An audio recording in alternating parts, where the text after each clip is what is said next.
చేస్తూనే ఉండండి. ఆత్మలో మీరు చక్కగా మీ నామం చేస్తూ ఉండాలి. మీ జ్ఞానం కలుగుతూనే ఉండాలి. అందులో దైవం భావన మాత్రం సంతృష్ట హృదయం అన్నమాట. భావనకి సంతృష్టి అయిపోతాడు పరమాత్మ. అది భావనలో శుద్ధ భావన. దీనికి ఒక చిన్న కథ చెప్తాను. ఒక శివభక్తుడు మహాశివభక్తుడు ఒక ఆయన ఉన్నారండి. ఎక్కడ తమిళనాడులో నిజంగా జరిగింది. ఆయనకి కానీ చాలా పేదవాడు ఆయన పాపం. గుడి కట్టించలేని స్థితి. రోజుకి ఏ పూట కాపూట వెళ్ళడం, తిట్టుకోవడం, పూజ చేయడం అనే పరిస్థితి. కానీ శివారాధన అంటే చాలా ఇష్టం.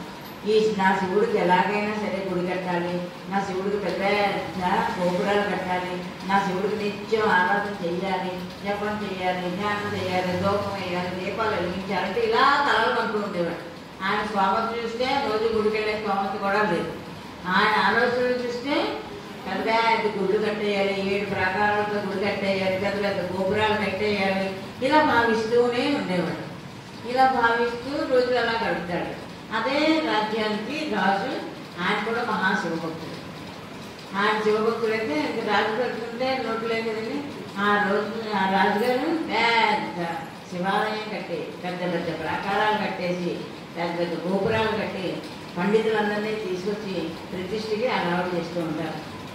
అందులో వస్తారు, పండితులు అందరూ వస్తారు, వేద మంత్రాలు చదువుతారు. కానీ ఆ శివుని ప్రతిష్ఠ చేయాలని ఆఖరికి లోపలికి తీసుకెళ్దాం అంటే శివుడు కదలడు. శివలింగం కదలడు.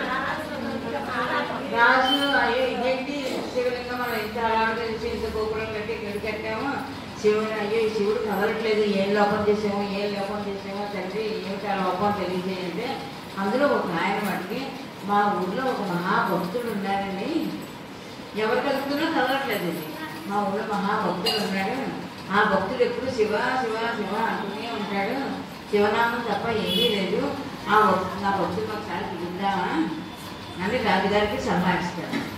అనేసరికి రాజుగారికి సరే తీసుకురండి ఆ భక్తుడిని, ఎలాగైనా సరే మనం శివుని ప్రతిష్ఠ చేయగలగాలి అని పిలిపిస్తారు. ఇంకా ఆయన సమయంలో శివ శివ శివ అనుకుంటూ వస్తాడు. ఆయన ఏదైతే కలలు కన్నాడో, ప్రాకారాలు కట్టాలనుకున్నాడో అవి నిర్మించబడి ఉన్నాయి. ఏదైతే గోపురాలు కట్టాలనుకున్నాడో గోపురాలు కట్టేసి ఉన్నాయి. వేద మంత్రాలతో ప్రతిష్ఠ చేయాలన్నా వేద మంత్రాలతోనూ వేద పండితులతోనూ నిండిపోయి ఏదైతే ఈయన సంకల్పించుకున్నాడో అంతా అక్కడ జరిగిపోయింది. ఈయన వచ్చిన తర్వాత ఆయన శివ శివ తండ్రి ఓహో నేను ఏదైతే అనుకున్నావో అది నా చేత ఇలా చేర్పించుకున్నావా అని అంత సమయంతో అంటే ఆయన చేస్తే ఆయన చేతి మీదుగా ప్రతిష్ఠ జరుగుతుంది. అంటే